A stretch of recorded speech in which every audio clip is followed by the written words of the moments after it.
ध्रुव जी ने कहा कि आप ये तो बताओ कि हम भगवान को प्राप्त कैसे करें।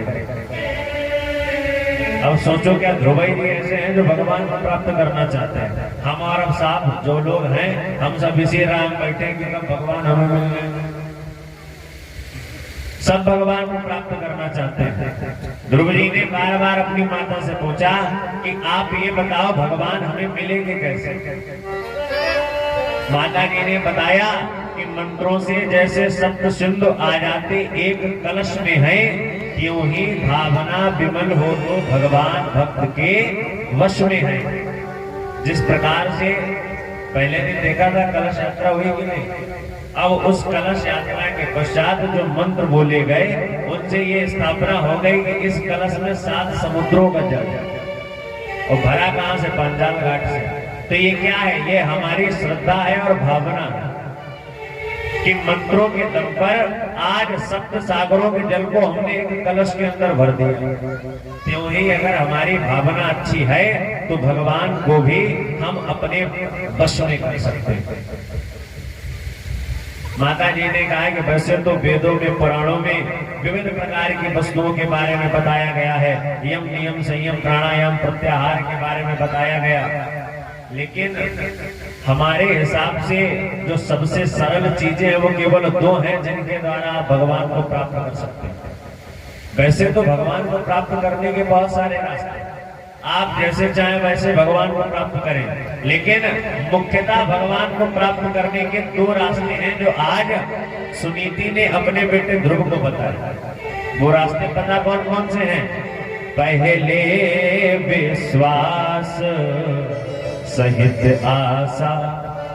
अगर तुम्हारे अंदर ये विश्वास नहीं है कि भगवान है कि नहीं है तो तुम्हें मिलने से रहे। और दूसरी है आशा कि अगर हम भगवान को ढूंढने के लिए जा रहे हैं, हम भगवान की अगर प्रतीक्षा कर रहे हैं तो भगवान हमें मिलेंगे जरूर। क्योंकि जिसने जिसने भगवान की प्रतीक्षा की भगवान मिले उसी को। आप सबके घर में रामायण होगी, है कि नहीं? रामायण आप उठा करके देखिए, रामायण में 3 प्रसंग मिलते हैं। तीनों प्रसंगों में सबसे पहला प्रसंग पता क्या है? एक देवी जी हैं जो भगवान की समीक्षा कर रहे हैं। शूर्पणखा जी का आप लोगों ने नाम सुना होगा। शूर्पणखा का मतलब है जिनके सूप जैसे नाखून। आजकल भी बहुत सी माताएं बहनें सूप ऐसे नाखून कटवाती हैं, समझे? शूर्पणखा जब भगवान से मिलने के लिए जाती है तब शूर्पणखा भगवान से पता क्या कहती है? तोषम पुरुष न मोसम नारी। शूर्पणखा का पहला वाक्य क्या है? तोषम पुरुष न मोसम नारी। तुम्हारे जैसा पुरुष नहीं, हमारे जैसी नारी नहीं। और अपने यहाँ क्या है, जब तक बिटिया का विवाह नहीं हो जाता तब तक वो नारी नहीं कहलाती। अब ये क्या है, ये विवाह से पहले अपने आप को नारी बता रही है, तो इसका मतलब इसका जो चरित्र है वो सही नहीं है। शूर्पणखा क्या कहती है? तोषम पुरुष न मोसम नारी। यह संजोग विधि रखा विचारी, मनुमाना कछ तुम्हें निहारी, ताते अब लग रही कुमारी। पहले ये कौन है? पहले ये नारी बन जाती है और बाद में क्या कहते हैं? वैसे तो हम नारी हैं, हम शादीशुदा हैं, हमारा विवाह हो चुका, लेकिन जैसे तुम्हें देखा उस दिन से हम कुंवारे हो गए। तो इसका मतलब चरित्र अच्छा नहीं। और शूर्पणखा क्या कहती है? सुंदर तो तुम हो। कहीं किससे रही है? मर्यादा पुरुषोत्तम रामचंद्र भगवान से कह रही है, जिसने इस दुनिया में इतने सुंदर सुंदर लोग बना दिए। वो भजन सुना है ना, जब भगवान ने इतने सुंदर लोग बनाए तो भगवान कितना सुंदर हो। और शूर्पणखा भगवान से क्या कहती है? सुंदर तो तुम हो लेकिन हमसे ज्यादा सुंदर नहीं। जैसे कोई भुजी बैगन जैसे शक्ल लेकर के आ गया, भुजा बैगन देखा ना, गैस पर ले जाओ, बैगन को भूजो बैठ करके, और भुजे बैगन ऐसी शक्ल लेकर के पहुंचे किसी बढ़िया दिव्य पुरुष के पास, वो बोले सुंदर तो तुम हो लेकिन हमसे ज्यादा सुंदर नहीं। तो कितनी घोर बेइज्जती हुई।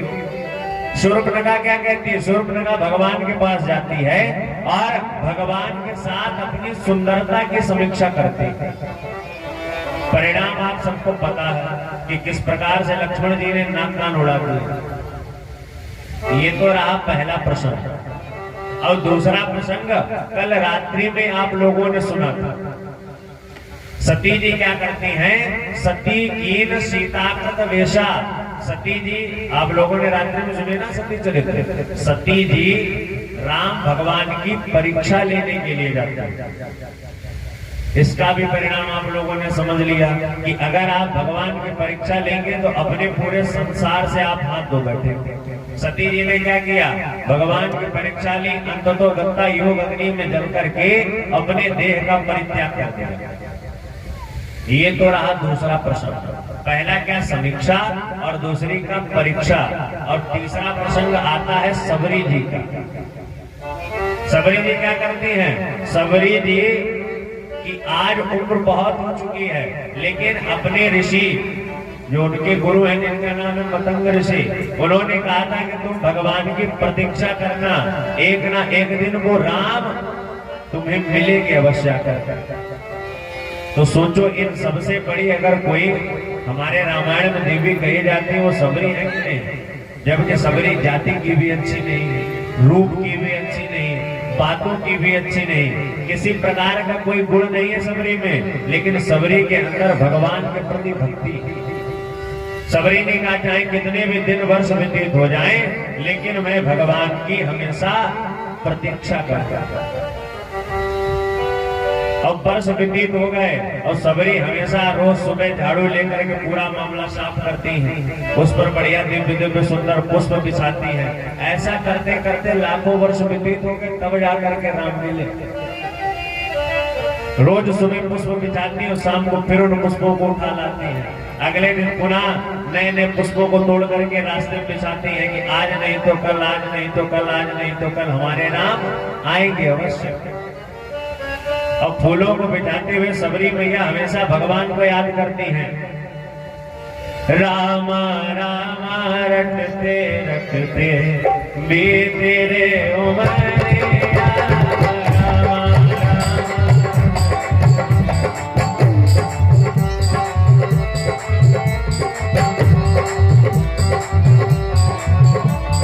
रामा रामा रटते रटते बीते रे उमरिया, रामा रामा रटते बीते रे उमरिया।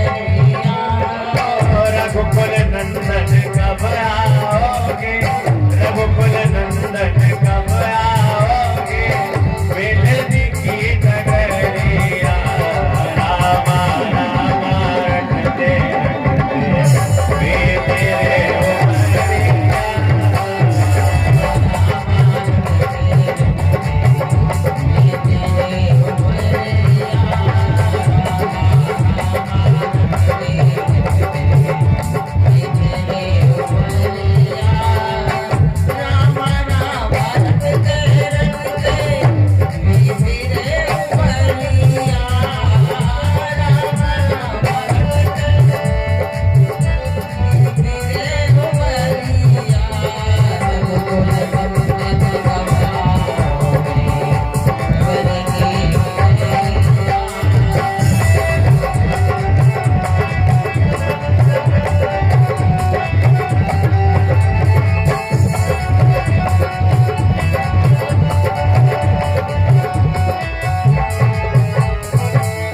सबरी क्या करती हैं? सबरी हमेशा के लिए भगवान का केवल इंतजार करती है,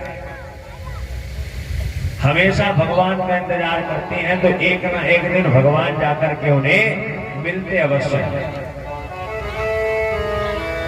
ये क्या है? ये तीन आपको उदाहरण इसलिए दिए गए ताकि आप समझ सकें कि भगवान की प्रतीक्षा करनी, भगवान की समीक्षा करनी, कि भगवान की परीक्षा करनी। अब डिपेंड आपके ऊपर करता है कि आप करते क्या। अगर समीक्षा करोगे तो शूर्पणखा की तरह नाक कटवा लोगे, अगर परीक्षा लोगे तब भी सती जी की तरह पूरा परिवार विध्वंस हो जाएगा। लेकिन अगर आपने भगवान की प्रतीक्षा की तो एक ना एक दिन नारायण आपको मिलेंगे अवश्य। तो सुनीति मैया कहती हैं कि भगवान को पाने के दो ही रास्ते हैं, पहले विश्वास सहित आशा, दूसरे लगन उस स्वामी की, बस इन दोनों के अंदर है रसता उस अंतर्यामी की। बोले भगवान को कैसे पाना है? बोले पहले विश्वास, ये हमें विश्वास होना चाहिए कि हाँ हम भगवान को पाएंगे अवश्य। और फिर बोले ये आशा होनी चाहिए अगर हम भगवान का भजन करते रहेंगे करते रहेंगे तो हमें नहीं जाने की आवश्यकता, सबरी मैया की तरह भगवान एक ना एक दिन खुद ही हमारे दरवाजे चल करके आ गया।